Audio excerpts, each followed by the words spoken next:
Hello folks, we are with the part 7 video of this exercise 5.1. Let's quickly take up these problems and see how this can be done.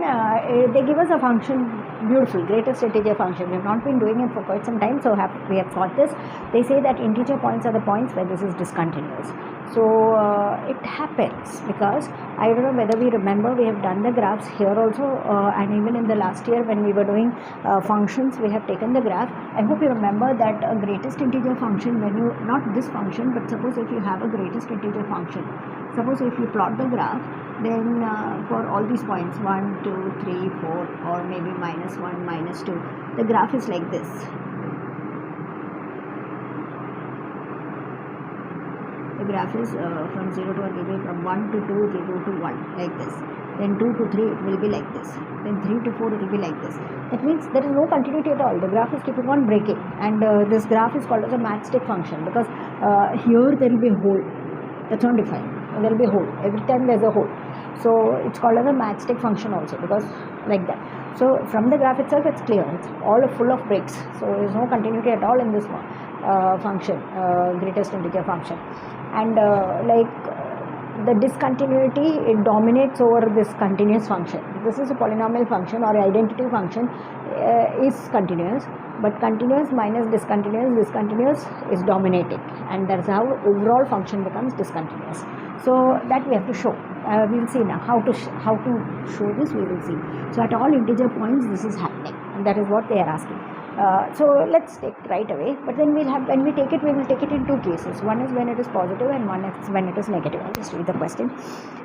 Show that the function g of x minus greatest integer x is discontinuous at all integer points. That's a question. So at all integer points, so let a be an integer, right? And then we take a case 1 where we take that it is positive. For positive it's a different rule, for negative it's a different rule. So we'll see how it is. So what happens when it is positive? So we'll see it has to be discontinuous. Left side and right side won't be proper, that is why. So like it is, you have some a here and here you have x minus, and that way we are seeing it on both sides. So consider the limit of x as tends to a minus g of x, which is limit as x tends to a minus x minus greatest integer x. Now let's check this. When we try to substitute this, x is tending to a, it's close to a, but x is some number which is close to a over here. Okay, and it is defined as x minus greatest integer x. So tending to a, close to a, you can substitute a. So this can become a. But what can become greatest integer? Because this x is somewhere here. Okay, greatest integer of that x will be previous number. That is how greatest integer function is defined. According to greatest integer function, suppose if you have 2.3, greatest integer will be 2. Suppose you have 2.7, greatest integer will be 2. Suppose if you have 3.2, the greatest integer will be 3. So if there is some integer over here, automatically it means that it is going to go to the previous integer and not to the approaching integer. So therefore, when we try to apply the value of a, this will be a plainly, but this will be a minus 1 because it goes to the previous. So when we try to open this, a minus a plus 1 value is 1. Okay, but if you see the other side, limit as x tends to a plus, again there also it is x minus greatest integer x. That means it is a minus this, no, not a directly we cannot put because it matters. So here now x, this is okay, this is a, but the x that we are taking, it is somewhere here. So when you take its greatest integer, it will definitely come to a. Though it is between a and a plus 1, it will come to a. So this is going to be a, and this is also going to be a because it's going to come to a, and therefore this was coming 0. This was 1, this is 0. They are not the same. So limit as x tends to a plus f of x is not equal to limit of x tends to a minus OFG. Therefore, it is discontinuous.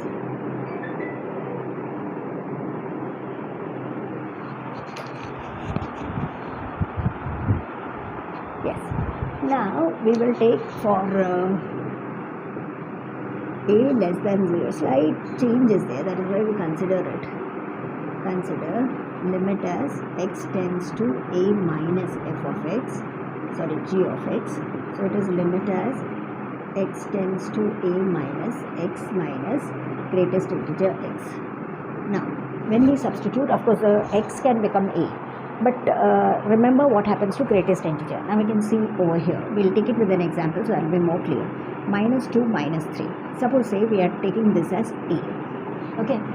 X is tending to a, means it is somewhere here, x is somewhere here, so x is very close to minus 2, but greatest integer, where it will go? To the previous integer, it will go to minus 3.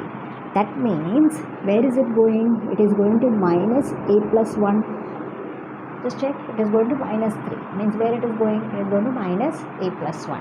So that we have to be careful that this will be a, but this will go to minus a plus 1. Greatest integer will go to minus a plus 1. Already minus is there in the problem. Minus into minus will become plus a plus 1. So it is going to minus into minus plus, so it is going to 2a plus 1. Now we'll see the other side, and limit as x tends to a plus, where does it go?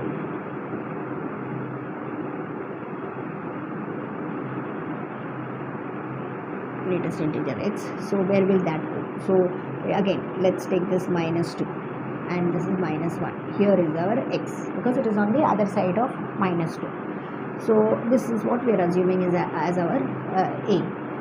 Now this will be a, but where will this go? It's a point over here. You go to minus 2, that means it will go to a, right? So this will come to a and this will also come to a. So it will go to 0. Again they are not equal.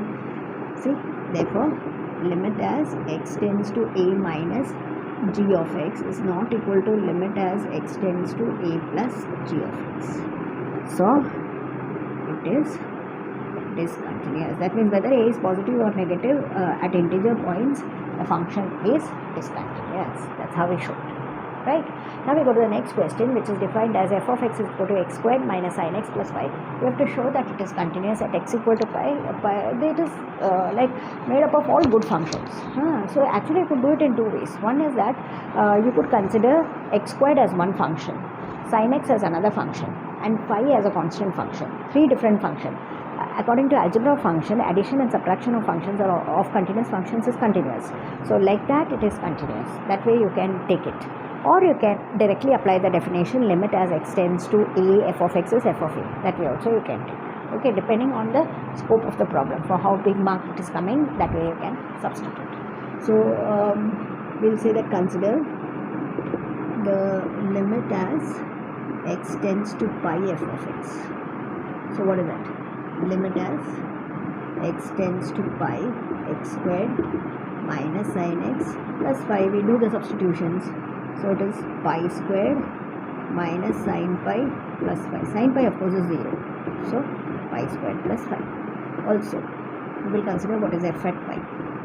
So pi squared minus sin pi plus phi, that is also pi squared by phi. So therefore limit as x tends to pi sin whatever fx is equal to f of pi.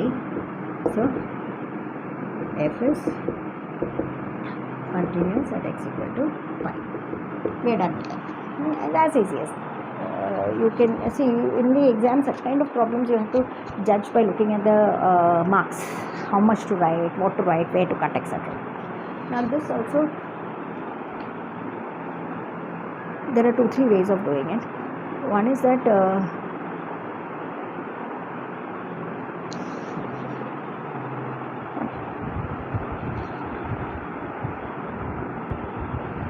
yes, as I said, there are 2-3 ways of doing it. One is that either that we take like how we took a general A that is belonging to R, and then as we did here, limit as x tends to that way.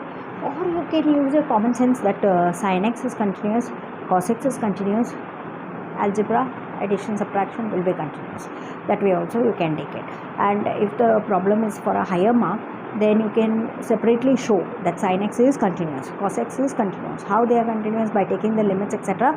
Show that sin x and cos x is continuous, and hence because of algebra of continuity, this is continuous. It all depends on how the marks is and for how much marks it is coming. But generally these are rare problems. Why? Because there are so many big good problems on continuity that can be asked, that these are almost like quite easy to tackle. So but still, if it comes, we should know how to do it. So we'll write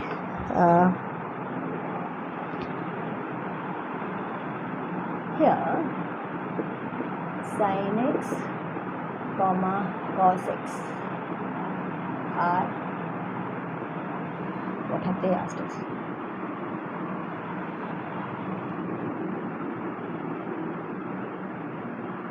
Are continuous functions.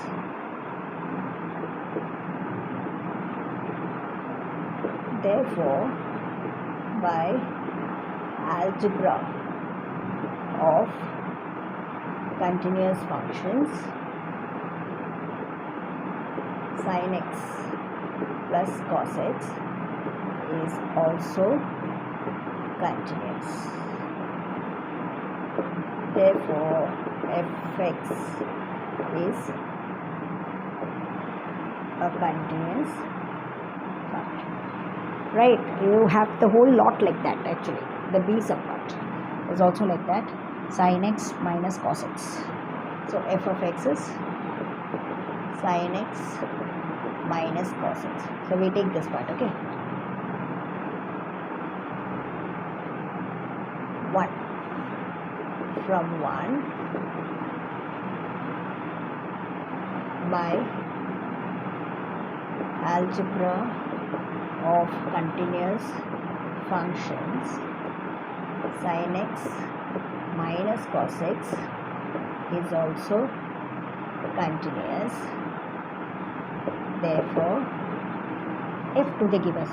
Yeah, f of x is continuous.